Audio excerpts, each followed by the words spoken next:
school at Mount Sinai in New York City. And I did my residency in neurology at Rush in Chicago. I was actually highly contemplating psychiatry and kind of went back and forth between those two fields. I, last minute chose neurology, and I've never regretted it. I love neurology. It's such a great field, and there's a lot of psychiatry in neurology, so I don't feel like I miss psychiatry. My father was a psychiatrist. My sister's a psychologist, so all of us are interested in the brain.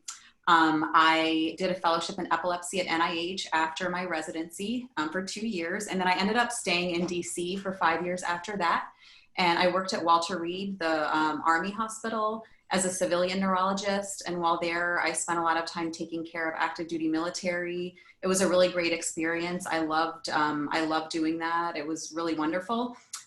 In 2014, I moved to Atlanta, and I've been at Emory ever since. And I became the program director in 2016. And since I've been here, diversity has been really important to me. And since I've been here, we have really recruited a lot more underrepresented minorities into the program through a lot of efforts that have been joint between me and several of my colleagues. And we have done multiple different things to recruit more underrepresented minorities. And currently we are, we're doing a longitudinal Didactic series on diversity education for our residents. We've done a lot of events recently in which the residents come together and talk about, recent social events. One of the things that we did in the past month is that we watched the Netflix documentary 13th as a group. It's about systemic racism in society. So we watched that virtually together, and then we discussed it afterwards. And we're going to be doing another similar event next month with another movie on LGBTQ issues. So we are very socially aware. We have specific things that we're doing at a program level in terms of the interviewing process in order to recruit more underrepresented minorities in our program. And again, this is something that I'm really passionate about and always have been. And I'm very proud of the fact that our program is very diverse. It's, right now with the social climate the way it is, this is a kind of a hot topic. So a lot of programs are touting themselves as being, very, interested in diversity and wanting to recruit diverse residents. And for us, this has been sort of a long-standing priority. And so if you look at our program, we truly are a diverse program. And that is one of the things I'm most proud about our program. And so I am very happy to be here and to answer all of your questions because Emory is a wonderful place to train, and I would love to recruit all of you to our program. And so please feel free to ask me any questions along the way. This is a weird season as everything's going to be virtual. And so it's kind of hard on both ends. And we feel the pain of not being able to see us and meet us because we want to see you and meet you too.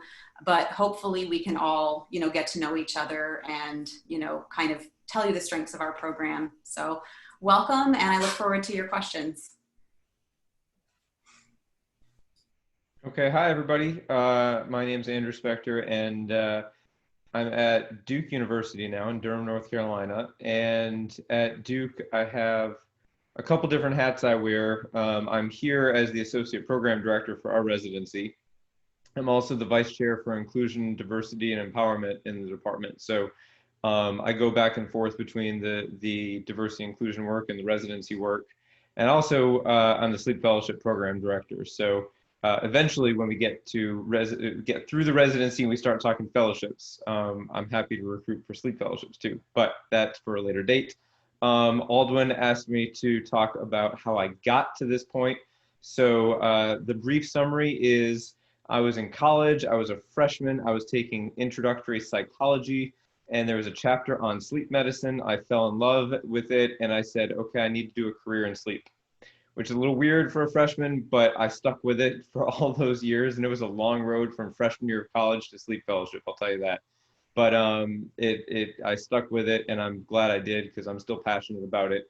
And when you get to med school and you have to make that choice, neurology or psychiatry, because many of us actually do make that choice, Aldwin. I know some people like to try to do it all, but many of us make the choice between the two. And I had the same debate, which way am I going to go? Because sleep medicine can be a fellowship off of neurology or psychiatry. But when I thought of my day-to-day experience and what I had learned in med school and how could I apply that and what really drove me, it was more neurology than psychiatry. So And I've not regretted that choice either. But in sleep medicine, I get to combine neurology with psychiatry a lot. I do a lot of psychiatry, and I'll tell you, I think my #1 most prescribed drug is Zoloft, even more than gabapentin. So, it's a good field to be in if you like both neurology and psychiatry. So I did my med school at University of Michigan. And then in residency, well, we'll skip that because it wasn't at Duke. Um, and then I've been on faculty at Duke for 7 years now.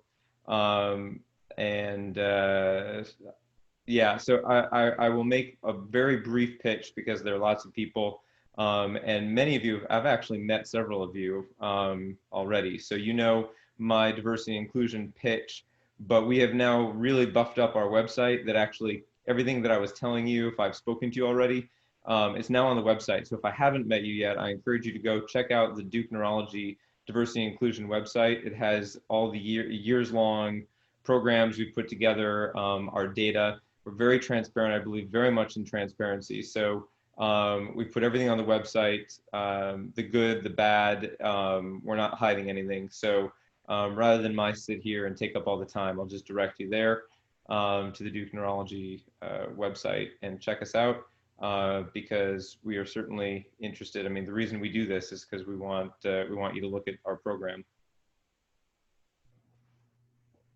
Thank you, Dr. Spector. Dr. Ebon, next up. Good night, everyone. My name is Ima Abong, and it's a pleasure to be here. Thank you, Aldwin, for the invitation. I see lots of names that I know from the Society of Black Neurologists Facebook group and from people reaching out to me on Twitter. So it's so good to see you all here to just talk about neurology and why it's such a passion for me and for all of us here on the panel. So just a brief history about me. I'm from the Bahamas originally. My father's Nigerian, mother's Bahamian, so I grew up there. And I went to Georgia Tech in Atlanta for undergrad and grad school. I was an engineer in my former life, and I thought I was going to remain an engineer. And then I realized in graduate school that, well, I did biomedical engineering, and then I took some classes at Emory with the med students, and I realized that, you know, I really wanted to be a physician. I liked the lab, but not enough to make a full career out of it. So after I graduated with my master's, I worked for a few years in the Bahamas at the Ministry of Health, and then I went on to the University of Kentucky College of Medicine, where I got my medical degree in 2013. I left UK to go to Miami to do residency and fellowship in neurology and clinical neurophysiology, with plans always to come back to University of Kentucky. I love the education I got there as a medical student, but I also was passionate, even as a medical student, in the work of diversity and inclusion. I started a program as a first-year medical student to recruit underrepresented students. That program is 10+ years in the making now. And it's such a successful program for the University of Kentucky, and now I'm an advisor for the program that I started. So this work isn't new to me. What I am passionate about, in addition to recruiting medical students to medical school, is recruiting you guys, future neurologists, into the field of neurology. And that's why some of you know me from SBN. Andrew and I and 2 other neurologists are also the founding members of the AAN, American Academy of Neurology, underrepresented in neurology section. So this isn't us, you know, just talking. Like, we've been living this for a long time. And I'll talk a little bit more about that later, but in terms of my neurology hat, like I said, I'm a clinical neurophysiologist, and I actually do both things, meaning that I am an epileptologist. I do epilepsy surgeries, I do intraoperative monitoring, but I also do neuromuscular work. And some neurologists look at me like I'm crazy because they're like, how are you still doing both of them? But I found my dream job at University of Kentucky, where I'm able to see the patients that I like. Now, how long I'm gonna do this, we'll see, because I don't know, I think that the way neurology is, the way it is now, whenever you pick a subspecialty, they want you to pick one or the other, but I have a very supportive faculty and they're allowing me to do what I love and what I'm passionate about. And that's seeing my epilepsy patients 3 days a week in clinic, seeing my neuromuscular patients the other 2 days. And then when I take call, like this week, I'm actually on call. So if my pager goes off, I might have to go read an EEG or something. But as you can see from and hear from my voice, I love my life and I love what I do. And I hope to recruit you all to the University of Kentucky for residency. And shameless plug, we're having a residency fair. So some of you should know on Saturday, we're having a virtual residency fair. We have both adult neurology and a child neurology program. So I hope to see you all there. Thank you, Dr. Ebong. Dr. Etienne? Hello, good evening, everyone. So I'm actually from the other end of the residency application cycle. I'm Associate Dean of Students at New York Medical College. So my main job is trying to find residency spots for my students, especially my neurology folks.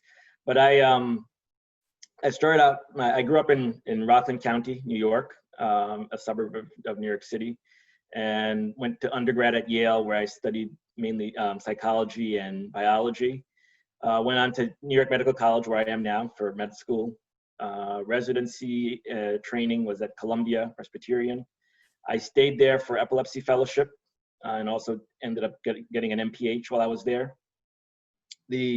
After finishing that, what Dr. Fasano didn't tell you was that we finished fellowship about the same time, and we met at Walter Reed, where she and I founded really the largest comprehensive epilepsy center in the U.S. military at Walter Reed, which is probably the largest such center on the planet for any military installation. So she and I did that together for a few years. I was the residency associate program director at the time when I was there. And then after a few years, I came up to New York, back to Rockland County, where I grew up, where I basically did an epilepsy center here, very small EEG program, and then went on to faculty at the medical school, where I am now. Aside from being epilepsy specialist, I also do brain injury medicine. That was one of my big attractions to the military. So I see most of my patients will have either epilepsy or brain injury or a combination of the two. As you know, brain injury often leads to epilepsy.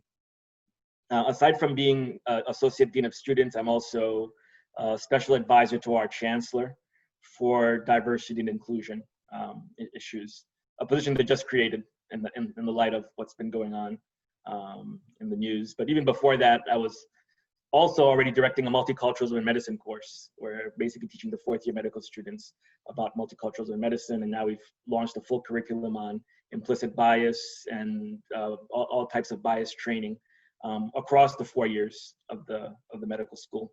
And now I'm just designing a course for the faculty to get the faculty trained up on these issues, including things like equity and grading.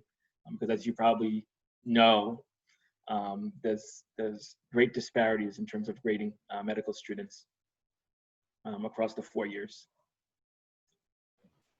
Thank you, Dr. Etienne.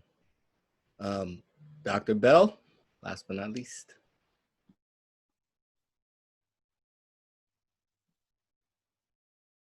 I think you're muted. We can't hear you. Can you hear me now? Yes, yes. Oh, perfect. Okay, so thank you guys for having me here today. I am Michelle Bell. I'm the program director of the Adult Neurology residency at Columbia. I was, a little bit of background on myself. I was born in the Caribbean in this island by the name of St. Vincent. I moved to New York when I was 5 with my family. Then I've lived in New York for most of my life since. I went to Harvard for undergrad and majored in history and science, and then went to Mount Sinai in New York for medical school. And then I came to Columbia for residency. And then at Columbia, in the past few years, the chief resident year is an extra year, like it is in internal medicine and pediatrics. So I did that for a year. And then I was an epilepsy fellow. And then 2 years after I finished my epilepsy fellowship, I became associate program director, which I did for 2 years. And then starting this July, I became program director. So, and so, you know, I guess what brought me to neurology, I think it's, you know, I tell students this, and it sounds silly, but I feel like choosing a specialty is like falling in love, you know, like you can't really like explain why you chose to do, you know, you can try to, and you know, later on, but it just like makes sense at that time. I particularly remember when I was a medical student at Sinai, and we were on our neuroscience block in my second year of medical school, and we were learning about the pain pathways. And I literally remember sitting on the edge of my seat, my heart like palpating, and I was like, this is amazing. I wish I could do this for the rest of my life. And, you know, so here I am now. But, and so, but I think that's just what you know, people choose specialties based on just what feels right. And I think most neurologists had that moment at some point, and most neurologists are very passionate about it. I feel like it's not one of those fields you just fall into as a default. You know, most people go into it because they feel that it's very exciting.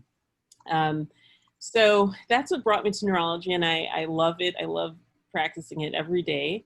And you know, as it relates to diversity, or, you know, in terms of my involvement in diversity, I've been interested in diversity issues for a long time. Even when I was in high school, I started this program for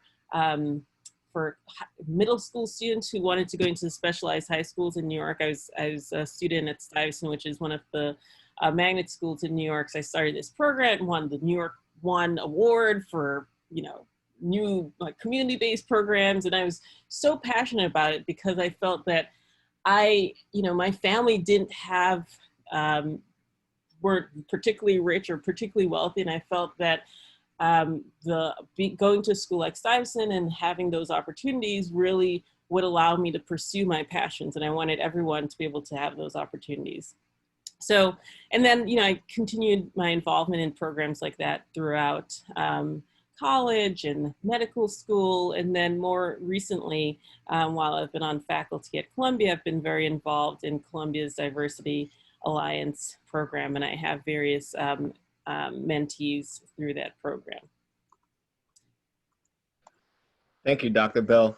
Dr. Spector, it seems like you're the only sleep person. Everyone else is an epilepsy specialist, so it's looking a little rough. Just kidding, just kidding. I would like to ask the students, if possible, could you show your face? The panelists would love to interact with you. I know it could be a little bit difficult. It's okay, but we would love to see your faces so that they can get the opportunity to see who you are along with the names. Thank you so much. Thank you. All right, so I'm going to ask one question, and I'm gonna leave the floor open to the rest of the students. But the first question is, what's the #1 reason why you think students, fourth-year medical students, pick your specific program? And what is the biggest error that they make in regards to choosing a specific neurology residency? And I'm going to ask Dr. Spector first. So I think what people find out, and this is the biggest problem we're going to face with our online recruiting, is people come and they just feel connected, right? They meet our residents, they just feel like this is it. And this is the advice I always used to give people. I said, you're going to go on a tour of different places, you'll see 10 residencies, go with the one that you feel you love, and go with the one that just your gut's going to tell you. And you know, there are many decisions in life that I'll use data for, and this is not one of them. This is the one where you really want to follow your gut, and you're going to lose that. So we're trying our best to connect you to our residents ahead of time, and we'll do it on Zoom, and hopefully you'll feel that energy. But I'll tell you, I think that that's what wins us people when they come and they meet us and they just feel at home. And that's what's going to be tricky about this year, but we're going to hope to recreate it for you.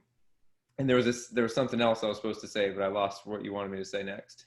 The second question is, what is the biggest error you find that medical students take when in regards to your residency program when applying?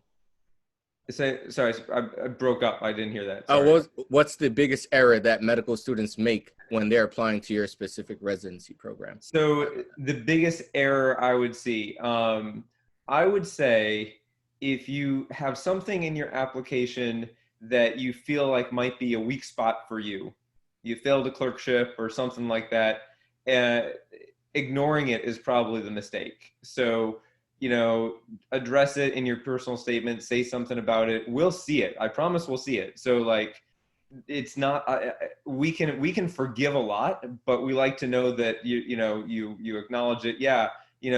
I had this shelf exam. I just, I didn't catch it on the shelf. I'd had great clinical marks, but the shelf was just a bad shelf for me. And we'll be like, all right, whatever, not a big deal. It's not going to affect your career. A shelf is not a major deal, but we just like to know what happened, right? Like, tell us what was going on. And I'd say that's a mistake I see people making. Thank you, Dr. Spector. Dr. Ebong, you like? So I think one of the questions you had asked, at least what I heard, is why don't people go into neurology, or why do we think some reasons people don't go into neurology? I thought that's what you had asked at first. Did you? The question was, what is one of the top reasons why medical students pick your specific program to go pick your program. Okay. Neurology residency? Yes. I thought you Sorry said about that. Sorry. No, it's okay. So the reason why many people pick University of Kentucky for neurology is, one, we have an excellent curriculum that encompasses both inpatient neurology and outpatient neurology. So you're going to get all of the stroke that you ever want to see in your life. You'll see that. We're in Lexington, Kentucky, which is in the heart of the stroke belt. Unfortunately, but also good for learning. We have a very strong vascular neurology program here. But again, we have all of the clinical subspecialties of neurology as well. You're going to see everything at the University of Kentucky. We're the #1 hospital in the state of Kentucky. We have patients from not only the state of Kentucky, but in neighboring states, West Virginia, because we are close to the Appalachian. Eastern Kentucky comprises of Appalachia, Tennessee, Ohio, even people from Missouri, which is immediately west of Western Kentucky, Indiana. So we have patients from all over who come to our institution just to see us. And Lexington is really a cool city for all people. So for instance, they're consistently ranked in the top 10 in the nation as a city for LGBTQI. It's one of the top cities for LGBTQI. We are 25%, and I don't like to use the word minority, but underrepresented, in terms of medicine, but in terms of the population, they're 25%, the city of Lexington is. If you love horses, we have Keeneland, there's Kentucky Derby, there's a lot to do. It's a really cool place. And like I said, I went here from medical school from the Bahamas, and I knew nothing about the state, but I knew I wanted to come back after training to be a part of this beautiful place. So you should come. And the second question was, what is a common error that you see that medical students make when applying to UK as a residency for neurology? So one thing that I've noticed being one of the interviewers, I've interviewed students for the past 2 years since I've been on faculty, is that I guess they don't know how to toot their own horns. They leave, and Dr. Spector alluded to leaving out things that may not look good, but they leave out things that they should have on the application that will make them stand out. For instance, I'll never forget, I interviewed this young man last year, and he was this prize-winning jiu-jitsu fighter, and he didn't really say that. And you have to have things outside of medicine that make you stand out. Because remember, at this point, everyone who's gotten an interview, they have good grades, or, you know, they passed step one, they met the cutoffs, they met the academic cutoffs. But what makes you stand out from your peers? And those are the things that we actually like to see. We want to see how well-rounded you are as a person. So don't leave out anything in your application. And it makes good conversation in your interview. Interviews should be memorable. I want to remember you. I want you to stand out. If you're just in the pack with everyone else, like, oh, I like my brain cutting anatomy class, or I like, you know, everything that or a budding neurologist thinks they want, that they think that we want to hear, they say, you're not going to stand out. So make sure that you stand out when you are writing your application. Thank you. Dr. Fasano, you're up next. So the first question, why do people choose Emory? I think one of the reasons people choose Emory is for Grady. That's our safety net hospital that our residents spend a lot of time at, and it's a very large hospital in downtown Atlanta. Now Atlanta, the demographics of Atlanta, it's 52% Black, 40% white, and so, you know, whites are a minority in Atlanta. And so there are also a lot of underserved patients here. And so that does attract a lot of residents here who are interested in public health and in, you know, working with underserved populations. So Grady, like I said, it's a very large safety net hospital. The residents love it because, first of all, there's just such wide pathology there. They get a lot of autonomy. They really see everything. It's very busy. It's really fun and exciting. There are more thrombectomies done there than any hospital in the country. It's, you know, there's a lot of research being done there. So I think people come see Grady and they just fall in love with it and they want to come here and train with us. Also, like Dr. Spector said, it's also the people, you know, we are a very warm, friendly group of people. The residents are very diverse. They have a lot of different interests and things they like to do. They're really fun and like a family. So that is something also, it's hard when we're doing the virtual interviews for people to come and, you know, see what we're like, but we're hoping that people will be able to, through Zoom, at least tell our personalities and see that we're really warm and supportive. But I think Grady is one of our biggest strengths and the residents truly love that. And then the second question about mistakes. So for me, when I listen during the committees, when we're talking about the resident or the medical students that are applying, one comment that I hear a lot, and I'm not saying that I personally feel this way, but other people will say that an applicant is too undifferentiated, meaning they don't really have a passion or an interest, and they're just kind of like, maybe sort of similar to what Dr. Ebong was saying, they're not selling what makes them unique or what their passion is. So we don't really, you know, it doesn't matter if you're a researcher, if you're into education, if you're into public health, if you're into media. I mean, just have something that you're passionate about to make you, to show that you stand out and that you're different and that you have an interest. Because if you're not sure what you want to do, if you come and you say, well, I like neurology, I just like neurology because I like neurology. I don't know what I want to do. I'm not interested in any subspecialty. I don't know if I want to do academics or work in the community. If you're just kind of, that's what we say is undifferentiated. And like I said, I don't care because that's how I felt when I was applying to residency. I didn't know, because how do you know when you haven't ever been in that situation?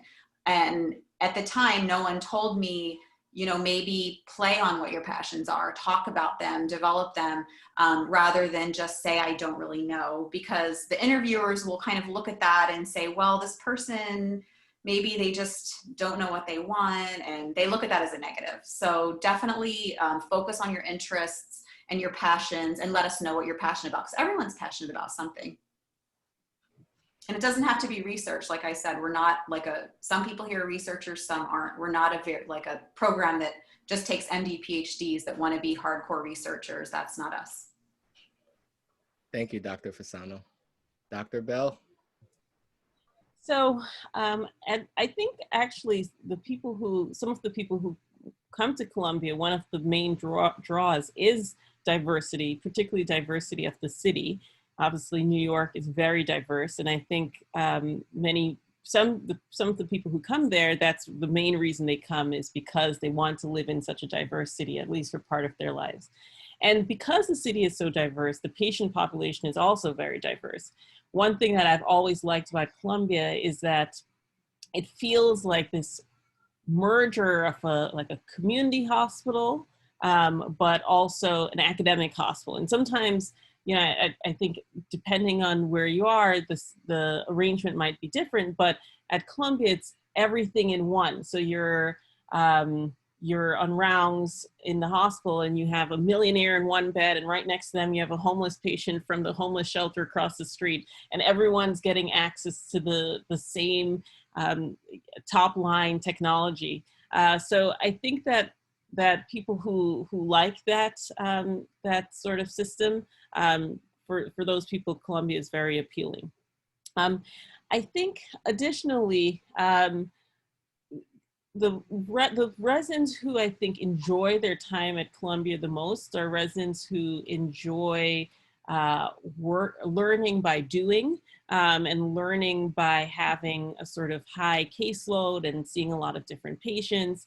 And so I think that people who, when they come to Columbia at the interview and they realize that these are the sorts of people who enjoy their time at Columbia, then they decide that they want to come here. But I think what surprises people sometimes is that they think that it might be only work and people are in the hospital all of the time. But I think that a lot of the residents, you know, have a very robust social life. I think it's kind of that like work hard, play hard sort of mentality. So yeah, I think people with those personalities are attracted to Columbia. And then in terms of mistakes people make, I think it's along the same lines as what everyone else has said. I think that particularly people who don't have a strong research background, sometimes they undersell themselves, and they don't realize that that our program and other neurology programs care about things other than research. Like if you have a very strong community service background, people like that as well. Or if you have any sort of like passion, you know, people like to see passion. So I think that you shouldn't undersell yourself, even if you don't have a strong research background. Thank you, Dr. Bell. Dr. Etienne? I know you don't specifically represent a neurology residency, but I'm certain you can talk to applying to neurology residency and mistakes that students may make, and also what are ways that they can strengthen or look better to residency programs. Yeah, so first I'll say I'm really glad to hear the comments that my colleagues, the program directors, have talked about, particularly the pitfalls, because I know I work very hard to make sure our students don't have those pitfalls, particularly with regards to, like Dr. Spector mentioned, the weaknesses. You know, it is important to not try to hide, you know, whatever your problems might have been, because really, what I tell them, if you had this problem and you don't address it in the application, it's almost like you're telling the program director you're okay with it. Like, yeah, I failed anatomy, I failed this, I failed that, and I'm not going to bother mentioning it because it's, you know, it's normal. So when you talk about it, and you know, and I spend a lot of time actually, you know, helping them, you know, to make sure they address it in a very meaningful way. So it's not making excuses, but giving you know, showing what you've learned from that experience. So, you know, we know it happened and something, you know, whatever it was that happened, but what are you going to do differently moving forward? So that's usually what I focus on with the applicants, with any kind of red flags or glaring weaknesses in their application.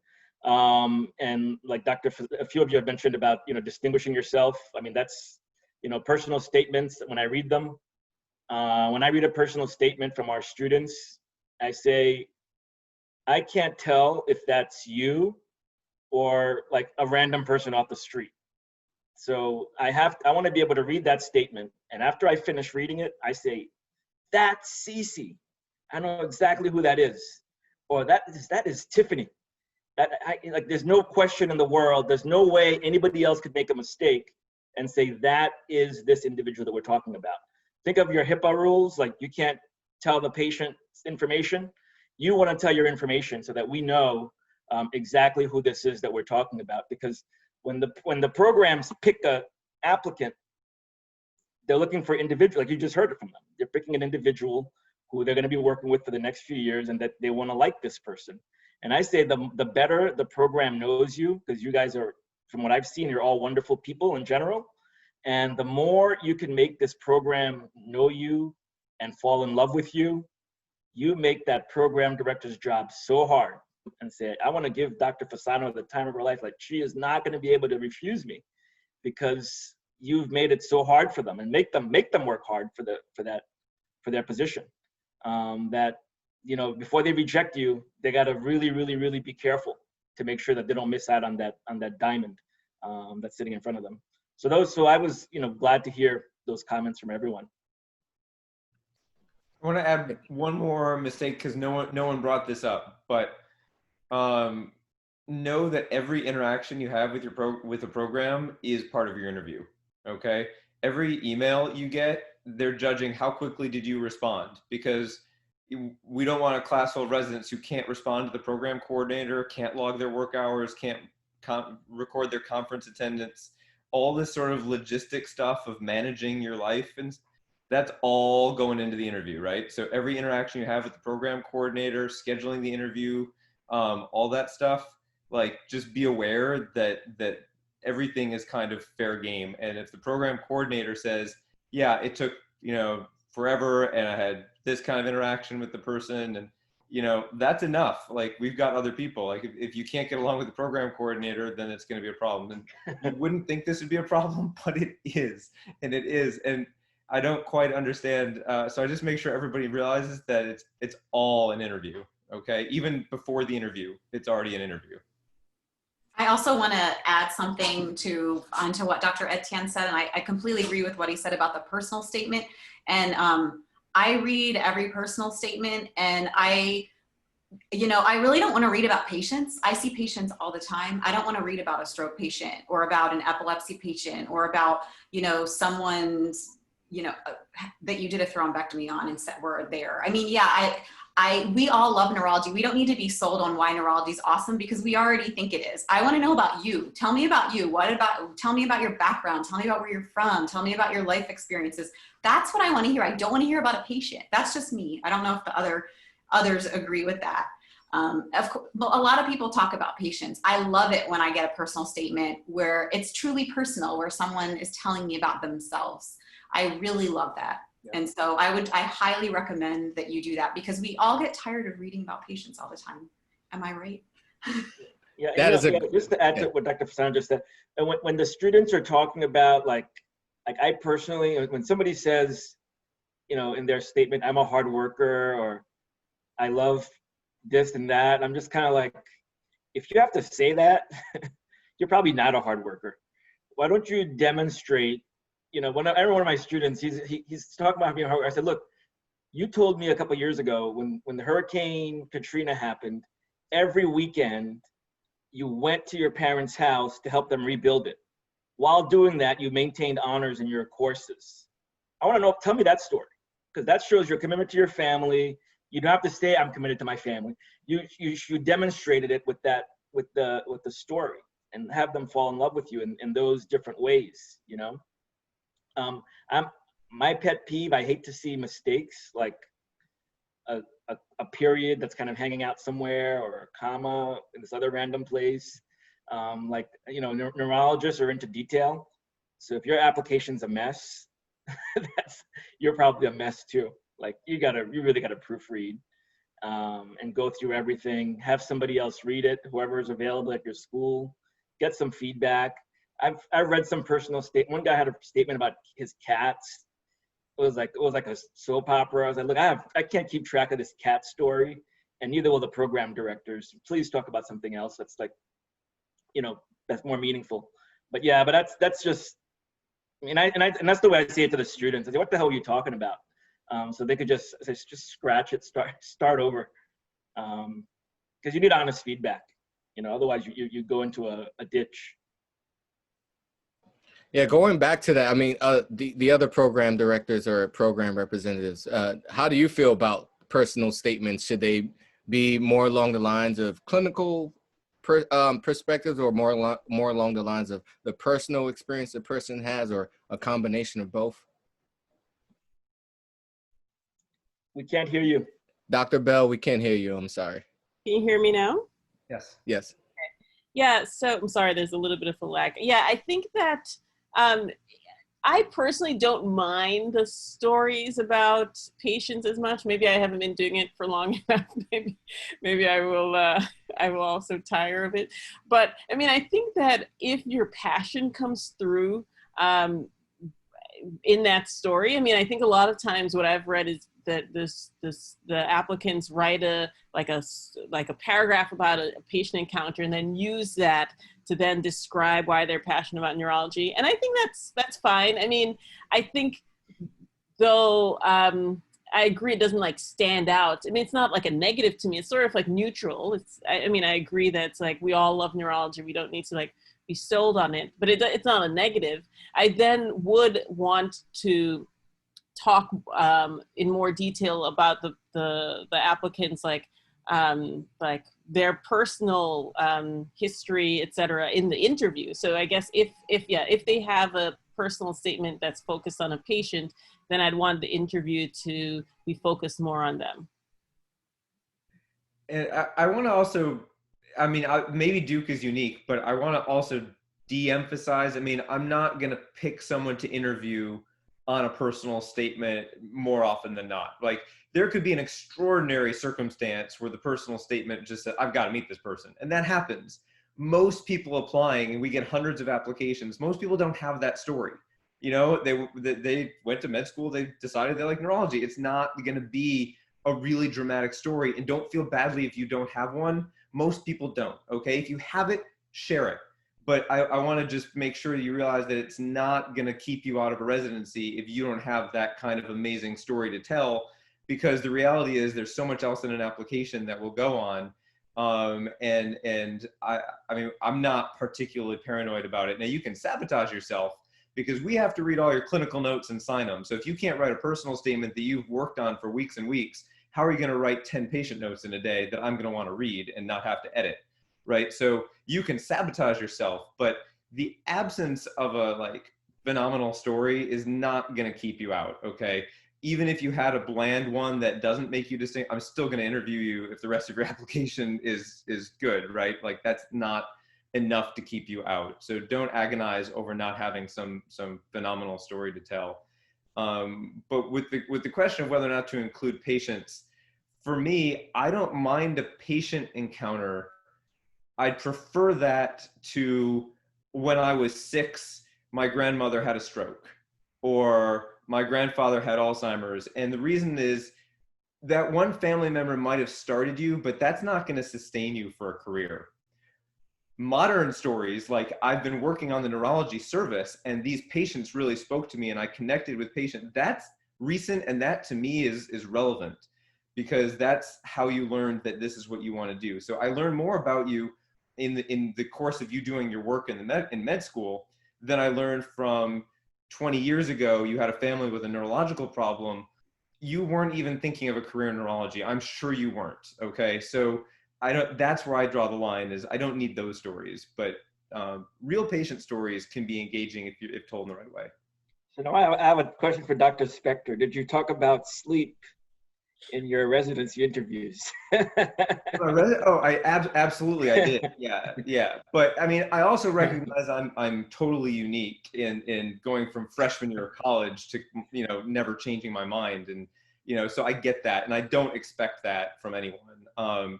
And it's interesting because Dr. Fasano was talking about this undifferentiated, and that's another thing that I wouldn't terribly worry about. She says she doesn't worry about it so much either. It's more the committee, but you know, I don't think that's a big deal for us. We want you to figure out what you like. And, you know, Duke is a program, like I think every program here is big enough that you have access to everything, right?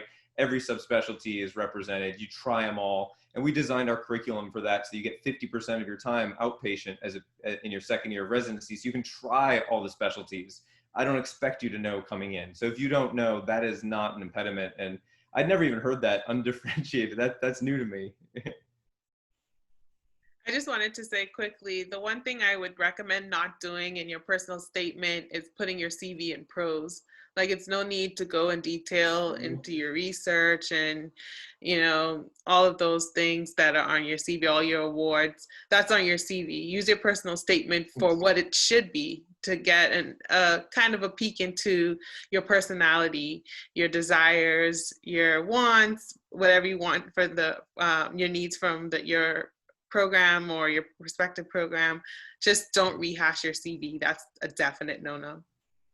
And you don't have a lot of control over this, but a letter of recommendation that rehashes your CV is equally worthless. Okay. In fact, that's one of the least useful things we'll get is a letter of recommendation where it looks like they don't actually know you. All they did was just copy your CV into a letter. That's not going to work. I mean, and you don't have a lot of control other than to pick people who know you well enough that they're not going to rely on that, because that's what people do when they don't really know you that well.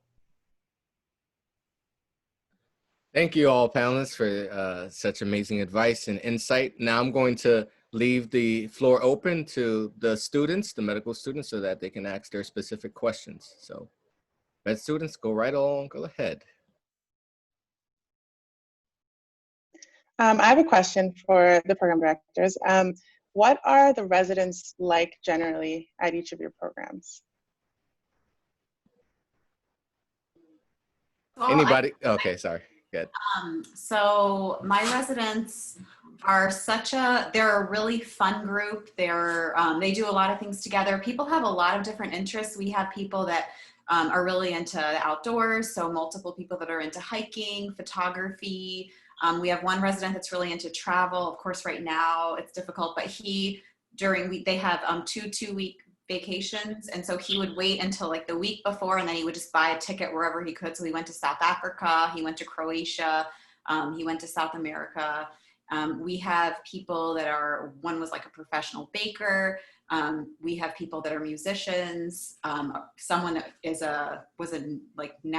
set national records in cross country, tennis players, writers, just people that do all sorts of different things.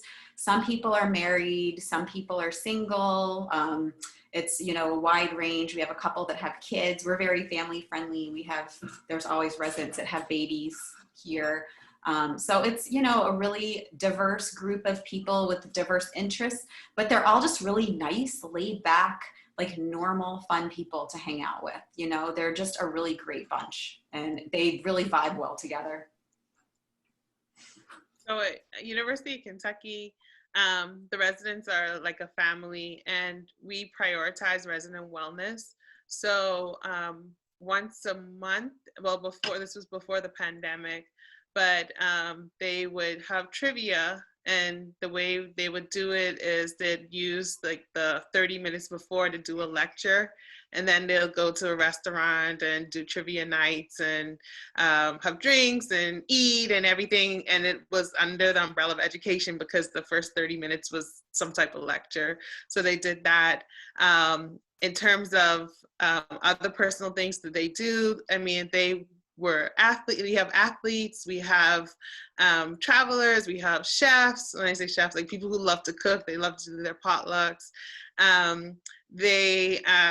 A lot of them are into equestrian. So of course, like I said, Kentucky especially the bluegrass area where Lexington is horse country. So many of them actually have houses where they have farms. A few of them have actual horses. They have animals.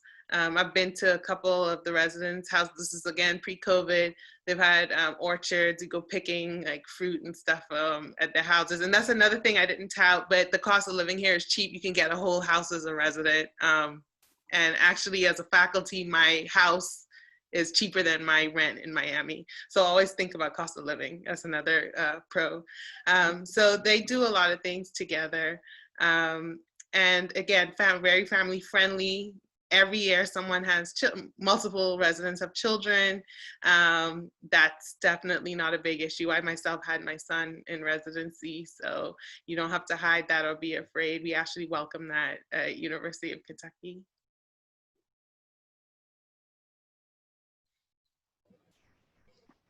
Dr. Spector, you have anything to add, or Dr. Bell? Go ahead, Michelle. Okay, sorry. Yeah, I think the Columbia residents, I guess it would be what you would think of as people who would be drawn to living in New York City. Not many people are into like horseback riding per se, as you guys mentioned, but they love to go out to dinner. I mean, love the restaurant scene. They go to Broadway shows. They go to the museums. I mean, they are, I think, they love each other, and it's a very tight-knit group. But I think, it's people who like to do those sorts of things. And yeah, I mean, I think that they're all very passionate about neurology, which again, I think most neurologists are passionate about neurology, and they're happy to be at work and to be with each other.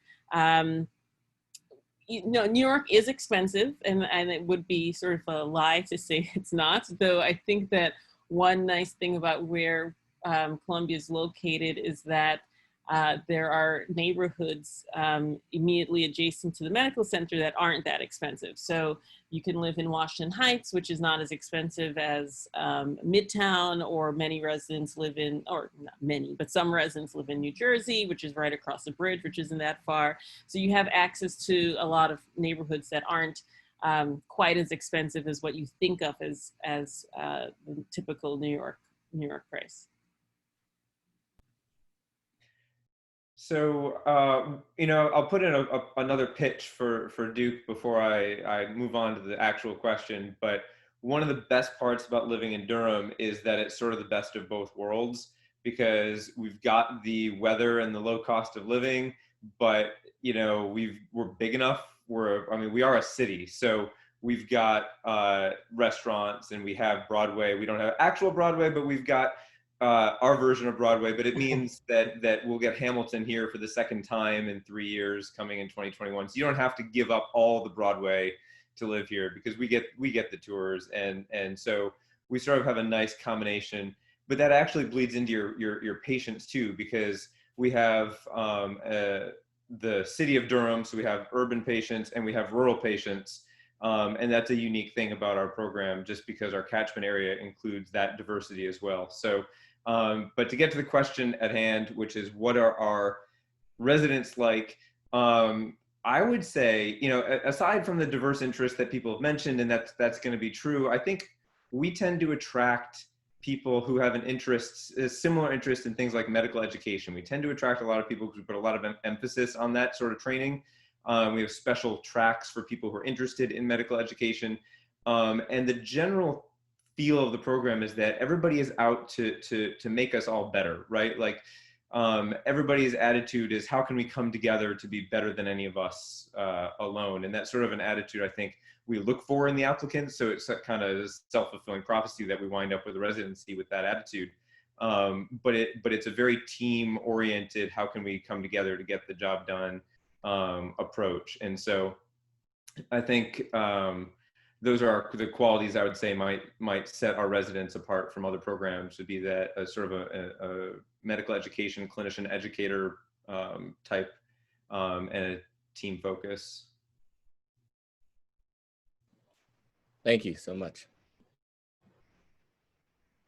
Any other questions, students? Hi, I'm Claire, otherwise known as CC. Thank you for doing this. My question is, can you speak about the didactics and any mentorship opportunities that are in your residency programs?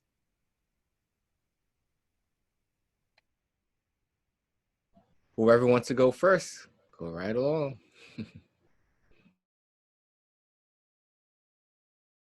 Dr. Bell, we can't hear you. Sorry. Yes. Back on my Zoom, I'm sorry. So didactic. So our didactic structure is as follows. So during noon, we have a noon conference every day. And for the July, it's focused on basics. So for this year, it was on neuroanatomy. And then from August through June, each month is devoted to a specific topic. So stroke, epilepsy, etc. And those lectures are generally given by faculty members, though each month there are at least 2 lectures given by residents, usually like journal club reviews given by residents during that time. Additionally, we recently, a few years ago, or like 1 to 2 years ago, started these small group sessions that we do on one half day a week when the residents are on their clinic blocks. Our program is set up such that residents do 5 weeks of like inpatient or whatever, and then 1 week of clinic. And then so every 6 weeks they do 1 week of clinic. And so during that clinic week, for us, the Monday morning is just devoted to small group sessions. So we do an hour of EEG learning, an hour of EMG learning, movement disorders, various things in that time. So that's particularly helpful for the skills that are best learned in a small group setting. And then in addition to that, we have conferences, case conferences, which are very popular. So they're not didactics per se, but also, core educational time. So we have a conference where we review an interesting case that the residents encountered at some point, and that one is, all of them are resident led. We have one that reviews a case of a patient who's currently in the hospital. We currently have a COVID coma conference because we had a lot of COVID patients, even though those numbers are decreasing. We have a localization rounds where we review a case and go over the localization. So. And ours are similar at the University of Kentucky. Every morning at 8 a.m., the residents have their mostly resident-led didactic, so 8 to 9 a.m. After they pre-round, they have topics that are Monday through Friday, almost each specialty. And then for the whole year, they have those conferences. And then at noon conference, they have their formal didactic that's usually attending led. And again, it's like a cycle. Every year it's a cycle. You go through different topics on this cyclical schedule. So 8 a.m., 12 noon. And they also have once a month chairman's rounds. They have interesting case conference. Actually, they had that today also once a month. So there's lots of didactic, lots of learning. Additionally, I think you had asked about mentorship too, Cece. So we have formal mentorship where each resident is paired with a faculty mentor from day one. And that faculty mentor, officially you meet twice a year formally, but like for me, I meet with my mentor once a month, and even more often like texting and calling to make sure that she's on track to graduate, that she's doing her research, her QI projects, that everything's coming along. So I'm like really on top, but formally it's twice a year. You have to do like some really formal paperwork for your resident. But as soon as they step in the door, you're matched with your resident, and some have more than others because they're more residents than faculty, but it's a really wonderful program. And even though I had mentorship in my residency, it wasn't like the University of Kentucky. Like this is very formalized, and we want to make sure that our residents succeed. And we found that this program, well, before I started as faculty, but it was found that this program benefited everyone, the faculty as well as the residents. So at Emory, the didactics are a little different than everyone else's. We do them in a chunk on Fridays, so a 3-hour block where the residents are protected. But there are also some other ones just sprinkled through. The Friday didactics run a 2-year rolling curriculum, so we go into everything in more depth. And every year we always repeat the neuroanatomy and then write review and certain topics. And then there's other, there's a neurohospitalist conference, there's professor rounds, there's brain cutting, there's an interesting case conference. We have an outpatient, an ambulatory morning report. So there's a whole bunch of different ones. Didactics currently are being done remotely, and we're not sure when that's going to change. And so in terms of mentorship, I think we do something a little unique here. So residents are paired with a faculty mentor, but we also have mentorship houses. So our residents are divided into 4, they're like Harry Potter style houses. And it's a combination of residents and a faculty member. And so each house is about 7 to 8 residents. and it's a mix of more senior and more junior residents and a faculty mentor. And so those houses kind of have a feel, like a mentorship feel, where the senior residents will mentor the junior ones and kind of take them under their wing. And the faculty member oversees, and they do a lot of social activities together. The faculty mentor will have the house members over to, to their house, or they go to a park, or they do community service things together. So this just allows another layer of mentorship besides just the residents, faculty, career mentor that they're assigned. And so our residents really like this. It also fosters this healthy competition they have every year. They get points for doing certain things. So if they get accolades, they get a certain number of points, or if they publish a paper, or if they get called on a Jeopardy shift, there are different ways to get points. And so the winner, the house at the end of the year with the most points wins the Brain Cup. So it's this like fun competition that goes year long. Okay, that's awesome, by the way. So I'm going to steal it, but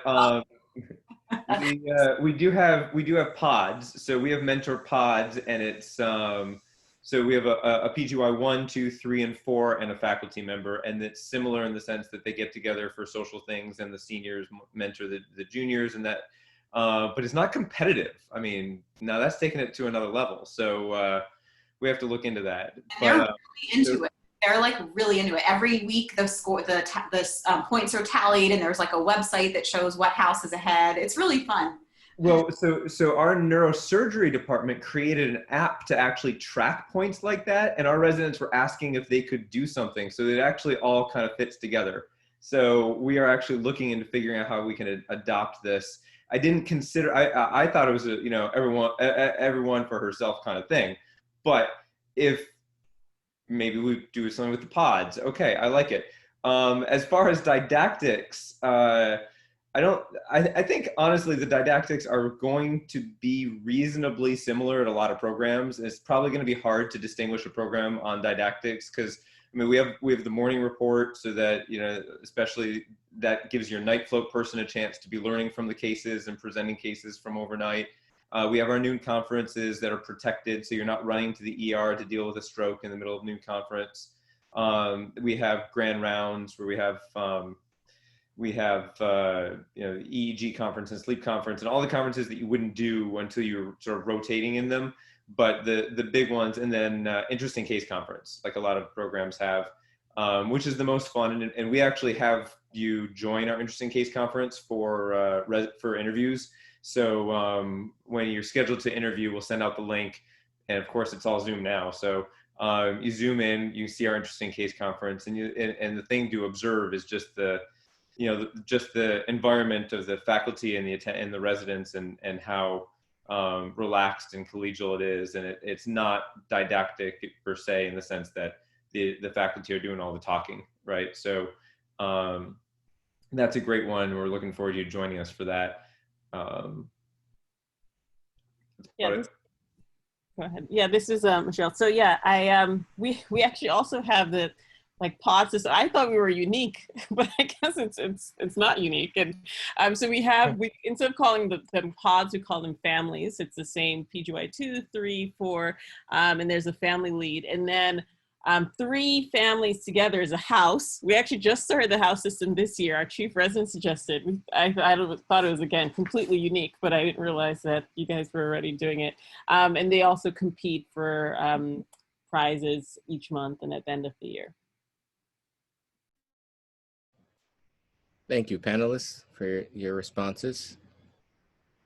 Any other questions? I had a question. So how do your programs allow for residents to balance their research and clinical time? And also, what leadership roles can residents pursue at your program? So we have a research track, and I think a lot of programs have something similar for residents interested in research. There's a separate track where you could have more time for research with specific mentorship and didactics that are research focused. And in terms of leadership, there are lots of opportunities for leadership. So there are GME-wide committees that are resident related. We also have committees in our department that residents can be part of, and just committees among the residency. And so for us, we just started a recruitment committee. So there's a chair of that committee that, you know, they're kind of helping figure out what to do with recruitment events and to improve recruitment. And then there obviously are other committees that are department-wide. So we have like the Diversity Inclusion Committee. We have other committees for wellness and things like that. And so there's a lot of opportunities. And if you have ideas, I love it when people have ideas to start something new. You know, I think that's wonderful. That's a great leadership opportunity if you have an idea of something that you want to do that no one's done yet.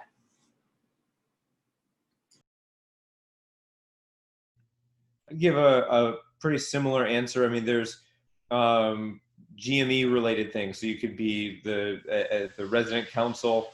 Neurology has a history of leadership on the resident council, and different organizations within the whole GME structure, within the department, especially as you're rising up. We have people who run the under the med school's brain and behavior course. Our residents sort of take the lead on that and go in and teach the students. And we have one sort of lead resident who organizes all that. And so there are lots of opportunities. And I'll go, you know, one step further. We have a program that one of our residents just signed up for. It's a competitive application process to be a Fagan Leadership Scholar. So that program actually trains residents to be leaders in medicine. So we offer a training program to help with the leadership opportunities as well. So at Columbia, for those who are interested in research, they can use their elective time to do research. They can also apply for the R25 Nih Grant. And generally each year about one resident or so gets it, though some years it's more than one, just depends on how many people apply. And with that grant, the department gets funding to support 6 months of protected time for research, but additionally that resident will get 1 year of protected time during their fellowship, which they don't need to do at Columbia and they can do anywhere. So a lot of people who want to end up having careers that are like 75% research or get K awards, et cetera, they choose to do that. And then in terms of other leadership opportunities, like the other programs, there are opportunities within GME, House Staff Quality Council, things like that, committees that people can be involved in within the department. As I'd mentioned, at Columbia, the Chief Resident year is an additional year, and that does then serve as an opportunity to develop leadership skills if you want to go into medical education or hospital management or things along those lines.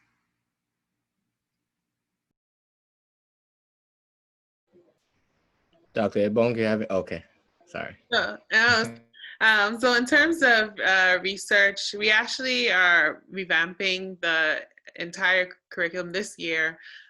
So research will start from second year. All the residents will have a project, and you can have as many as you want, but at least one project, and learn how to conduct research from second year all the way up to fourth year.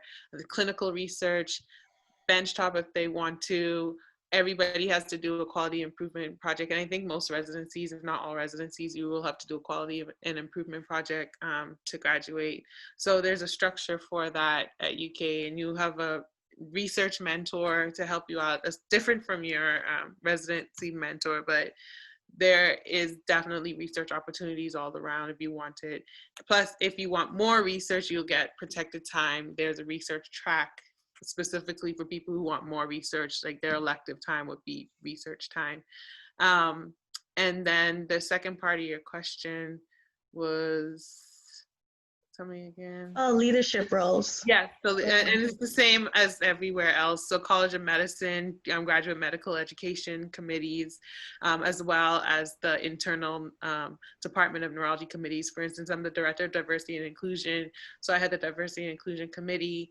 Residents are very actively involved in that committee. We have a wellness committee. There are so many committees within the Department of Neurology that residents are an integral part of. So there are lots of opportunity there for leadership. Thank you for your responses. Now I want to direct the next question to Dr. Etienne. I know you've been, in the background waiting. So my question to you is, we know that less than 2% of neurologists are neurologists of color. What do you think are the greatest barriers for medical students going to neurology to be successful applicants? And then my second question is, in regards to when they do get into residencies, what are the challenges that they may face? Yeah, so great question. So a couple things. One is there's this really bad rumor out there that I'm sure all of us have heard about neurology. And I can tell you at my school, when I first got there, we would get about 4 students per year into neurology.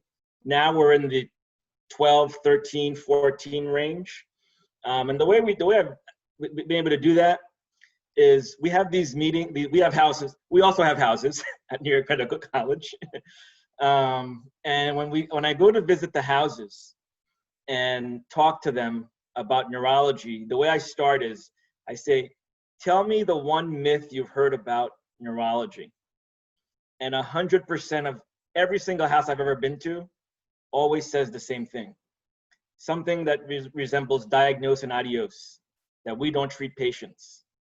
And so because they say that, I immediately dispel that myth for them.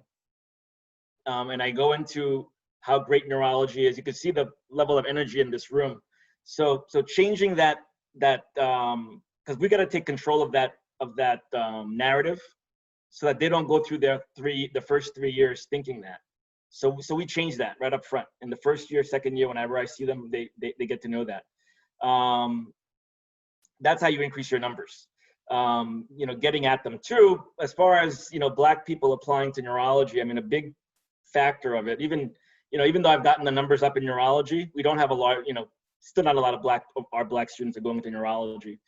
There are not that many URM mentors in neurology. I thought it was great. I heard you guys asked the question about mentorship at your institute, at the various institutions. For URMs, that's an important thing, especially when you visit the program. You look around and see who's there. Am I going to be supported when I get there? So I've heard a lot of people on this conference talking about that they have the roles as diversity and inclusion chairs. If that position exists, that's a pretty good sign. If it doesn't exist, the institution might not care about it, and the applicants are paying attention to those things. So the mentorship is extremely important, and that's why we try to give them the access. It was a problem with women also. For a long time, women weren't going into neurology, and even now we see a lot of our women going into neurology, but the overall neurology field, there's a huge gender gap still. It's not even yet. It's pretty far from even though more women now are in medical school. It seems a lot of medical schools than there are men, but the neurology numbers are still low. So I think mentorship is a big piece of that, that factor. This call is ironically different because there are way more women on this than men. So it definitely is changing. I certainly agree with that. Our PGY1 class was all Yep. 7 women. So Amazing. that's changing for sure. So I just want to say, I want to follow up on that. If you go to a program, you're interviewing at that program, don't just ask the diversity people what they're doing for diversity. Okay? Ask anyone. They all need to know this, Yeah. right? Part of my mission is to make sure that everybody is aware of what we're doing to make sure that this environment is going to be an environment of success for everybody, right? So please ask the question, what have you actually done? and make sure it's not just talk. Yeah, and you know, and just while we're talking about diversity, so one of the things that, you know, when I give my diversity talks, I like to put a slide up, and I'll have like 3 women. I mean, like actually it'll be 3 men, and it says on the bottom, "You belong here." And I say to people, does this slide make you feel like you belong here? The guys do. The women say, no, I don't feel like I belong here. And I show my next slide, which has 2 women, 2 men. Now you feel like you belong here. You know, so you have to be always intentional when it comes to these diversity and equity ideas.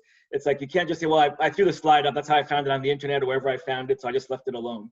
You actually have to intentionally make the changes to make people feel welcome. And then aside from the diversity piece, the more important piece for me is the inclusion piece.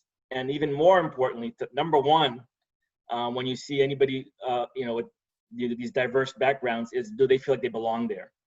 I'm on all the search committees for anybody who's going to come in, who's like a high-level chair, whatever it is. I ask those questions, and they usually have high-power positions somewhere else. And I ask them, how do you make your people feel like they belong there? The women, the URMs, all these different people. How do you have them share in your success? You've told me your department has 1 million grants and you've got 15,000 R01s. How is the whole department sharing in that success? Does everyone feel like they're a part of that success? And that makes these really great looking chairmen, applicants, not look so great anymore when they have trouble answering those questions, because they're doing it for not, you know, for a portion of the people at their program and leaving a whole bunch of them out. So people feel like they belong there. The data is very clear. People who feel that they belong wherever they're at, they have better outcomes in terms of their, you know, they do better at work. They do better in school. So those grades, people who are failing, you know, something F here and F there, that, you know, you can't say, well, I failed because of X, Y, and Z. A lot of times because the person didn't feel like they belonged there. They didn't feel like they didn't feel they belonged, that no faculty reached out to them. They get treated differently. So this is a very, very important thing. And that's what's so key when applicants are, you know, I remember, I'll admit it, when I was at Columbia as an epilepsy fellow, when we interviewed epilepsy applicants, we were so busy, worked to death, we were forced to come to when the fellows were interviewing so that we wouldn't look too busy. Like, you got to come to the lunch. So we come down, sit down for lunch, and then usually we were the ones who were deciding to take the fellows or not. They would say, did you like them? After all those interviews, it was just us saying, no, we didn't like this one, we like that one, we like this one, and then we left the room.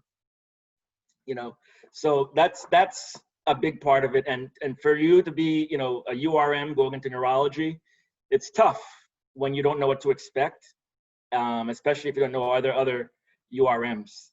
You know, I'm impressed to see these many epileptologists. When I did my residency, finished in 2006. I remember at the epilepsy, I was presenting research at the epilepsy meeting, AES. I didn't see any Black epileptologists. I met one, I got so happy and excited. Turned out he was a convention crasher. And I said, oh man, I still didn't meet one yet. So now it's a different experience that I'm on this call with 12 of us here and multiple Black epileptologists. So the tide is changing. And it's a big deal. I had a follow-up question to what you just what you're speaking about. So with George Floyd and the Blake protest, it's for being a Black student, it's a lot being thrown at us, especially in addition to COVID. Like right now, I am taking my step 2 in a few days, but with everything going on, I feel emotionally exhausted. So I was wondering, what are you actively doing to make your current Black residents feel supported during this time? So our program, we actually, after George Floyd was killed, we met as a group in a park, and our Black residents, we just gave them a forum to talk about their feelings and the trauma that they were experiencing. And I think it just helped everyone kind of understand, you know, or it just helped us all, you know, share our feelings, and, you know, it was kind of an open forum for discussion. So we followed that up with another discussion that we did about a month ago. And then we, as a group, we watched the documentary 13th, which is a Netflix documentary that's about systemic racism. So we watched that as a group, and then we had a discussion about that afterward. And then we're following that up with another similar event in a few weeks. And we've been having Zoom. So then after, in the last week, we've had multiple other just open forums where residents can just and talk about their feelings after the most recent shooting in Wisconsin. We've had 4 Zoom, like 30-minute sessions where residents can just come and we can, you know, just talk about their feelings.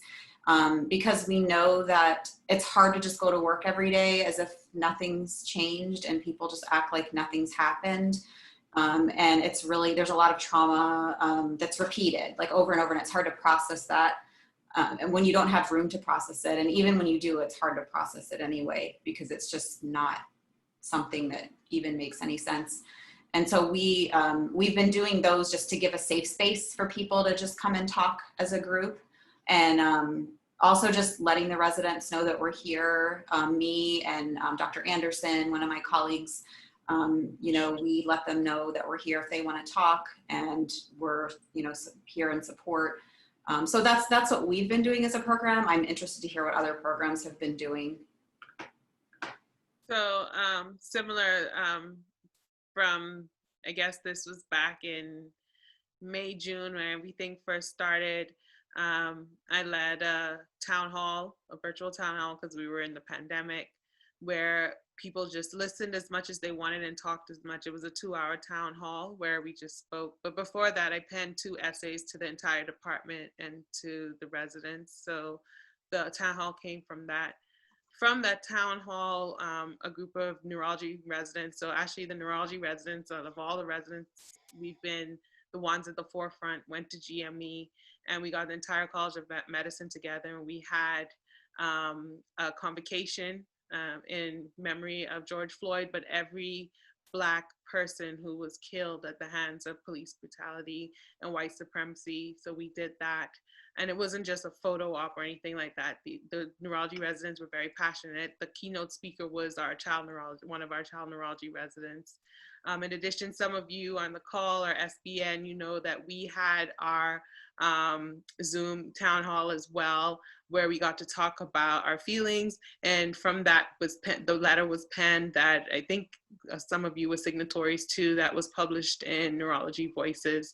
So not only active in my department, but active on the national stage.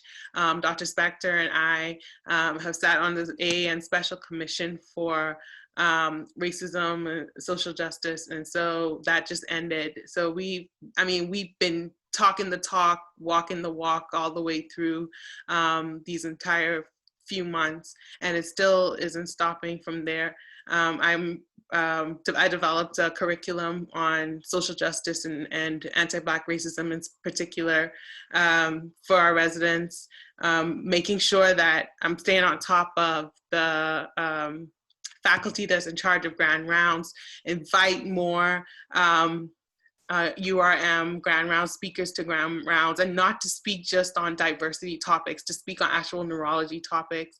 And one of the things that Dr. Spector started through SBN is the Speakers Bureau, trying to get that up and running and make sure that more Black neurologists are on that Speakers Bureau. So I mean, we're doing it. We're doing it at our institutions. We're doing it together. And I talked about Dr. Spector a lot. It's just because we've been working so well together. Since we met each other, it's like we're kindred spirits. As soon as we met, you're just like, oh, we do pretty much I feel like we do everything together. Yeah, we move in the same circles very much. Yeah. And I love partnering with you on these things. Yeah. So, I mean, you know, we're in it supporting not only residents at our own institutions, but supporting you guys through, I mean, I feel like I know you all, and I'm so happy to see faces, because I've spoken to so many of you just on Twitter or Facebook, and just trying to offer support where we can. But yeah, you're right. It is a trying time, and I feel for you having to take this big exam with everything that's going on. And actually, maybe write about that in your personal statement. Like, you need to let your frustrations out in your personal statement and talk about the trauma, and you know, and this is just an example. You don't have to, but I mean, I think it's important for programs to know that despite all this going on, you're still persevering, like, through all of this. So, yeah. So I'd say at Duke, we take it at the person level, the department level, the institution level. So, you know, I personally check in to make sure, and actually, yeah, so it's a one-on-one conversation. And then from a department level, I think I put out our departmental statement condemning everything too. The GME office has had listening sessions and broader things, and then the whole School of Medicine has now instituted several anti-racism task forces. So I'm on the one that deals with students and learners. There's a faculty one, a student one, a postdoc one, et cetera. So and then the biggest thing, I think, is come together in a community. So, I mean, that's one of the biggest reasons that we built the Society of Black Neurologists, because not knowing this was coming, I mean, it was not a summer like this is, you know, it's always brewing, but this summer is, you know, palpably different. But we were worried, you know, one of the concerns I had that led to the development was, you know, you could find yourself at a program, and what if you are the only Black resident there, or what if you don't feel that way? And the goal of having both the Society of Black Neurology and now the brand new AAN's underrepresented neurology section is to have a community that can help throughout this process. And that way you're not dependent on just the people at your one institution, but you can come together as a whole community of Black neurologists. And that was the big motivation for creating that. So at Columbia, we've also addressed this on an institution level, department level, residency level, and then individual level. So the New York Presbyterian in Columbia has been very vocal and very active in their response to this. They recently, in response to this, developed the recent events, developed a Center for Health Equity, which was a partnership between New York Presbyterian and Columbia and Cornell. And they're creating a lot of programs. There's a lot of events for the GME community. So we've been able to take advantage of that. And then on a department level, we do have a diversity and inclusion committee. So the head of the diversity and inclusion committee spoke to the department, also penned a letter to the department. And then for the residents in particular, I wrote a letter to residents, less so saying that I'm against racism. I feel like it's obvious I'm against racism, but more so just like, I guess, speaking about like how I've processed it, which I think, you know, in terms of like support for Black residents, I think it probably is helpful. That was helpful, even because it was my personal reflection. Perhaps it resonated with some of them as well. So in response to that letter, one of our residents organized a White Coats for Black Lives March, or at least organized our department, and then by extension, several departments at Columbia New York Presbyterian to participate in the citywide march that was occurring at the time, which was White Coats for Black Lives. So that was great. I mean, so many people in our department came out. It was strong support. And from speaking to the residents, they found that to be very powerful, that the department was so supportive of this and the hospital overall. And so since then, we have developed our wellness program more, so partially as a result of that and COVID and everything else that's going on. So we had these monthly wellness sessions, which were ran by a psychiatrist, and they were processing sessions, and they were very helpful, but we decided to expand that. And so now we have a wellness half day every 6 weeks. So that occurs during that clinic block. So they have each resident has a day off to pursue some wellness activity of their choice. But during that time, they also have a one-on-one session with one of the wellness champions, which is myself, the associate program director, and a psychiatrist, various other people, a chief resident.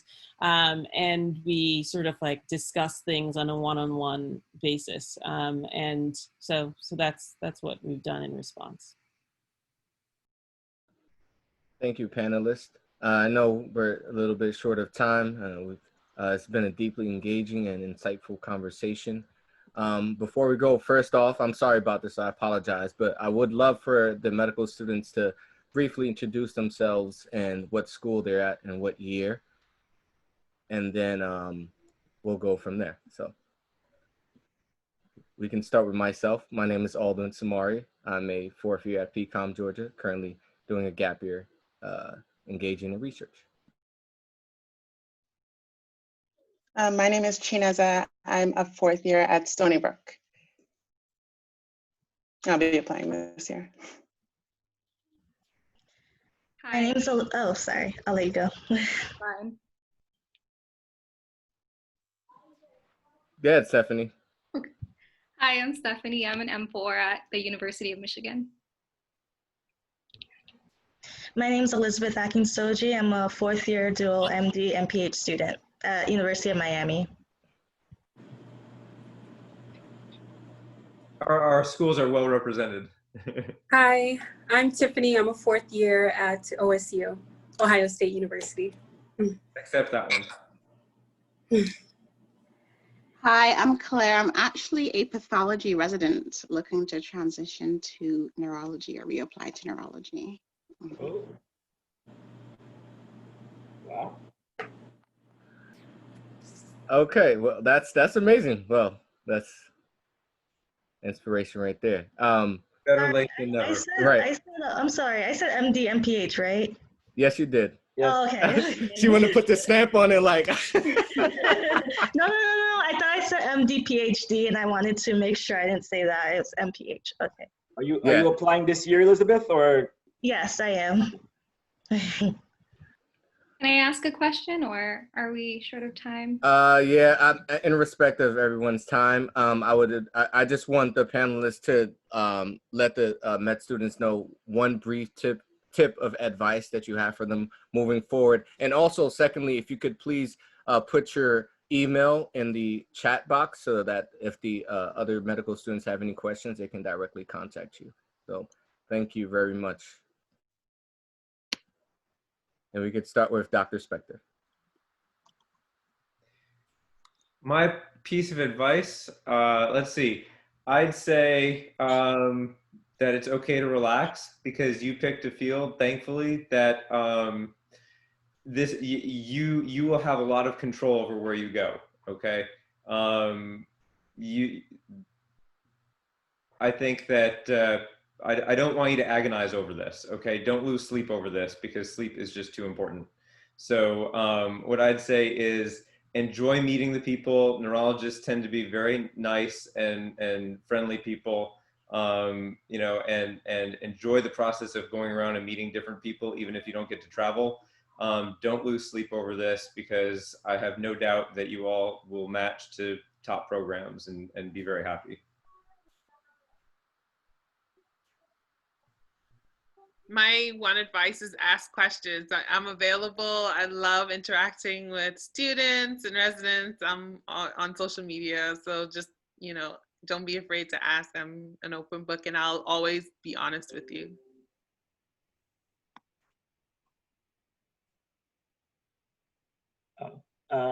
So my advice is going to be one that I haven't given in any prior year, just because of the COVID. I'm going to say, make sure you sort out this technology situation before your interviews. So it's going to be through Zoom, whatever the platform these programs are using.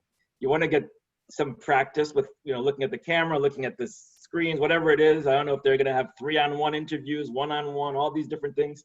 you have to sort that out because that's the terrain. I'm in the military, so this is going to be the terrain that this thing's happening in. So you need to sort that out and make sure you're good at it. That's my advice.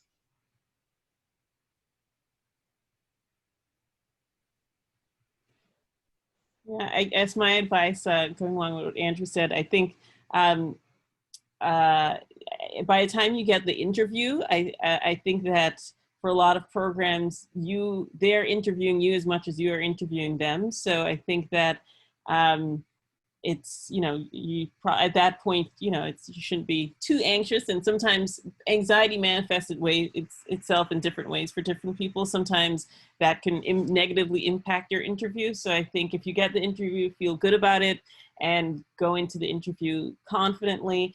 And I think a lot of times interviewers care a lot about follow-ups emails afterwards. Some people do, some people don't, but I think it's always good to send a follow-up thank you. That never hurts.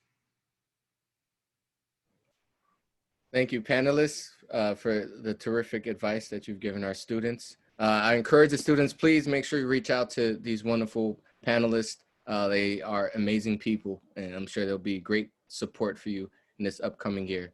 And find the Society of Black Neurologists on Facebook. Most of you are already there. I know most of you from there. So that's my other piece of advice, is join our community. Right. So without further ado, I bid everyone a good night. Thank you so much, everyone. It's been great. Thank you. Thanks for having me. Thank you. Thank you. Good night. Good night.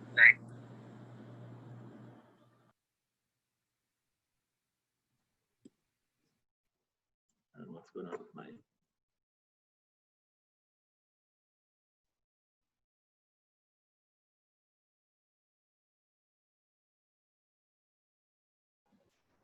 Dee Dee, we're done. I don't know if you can hear me.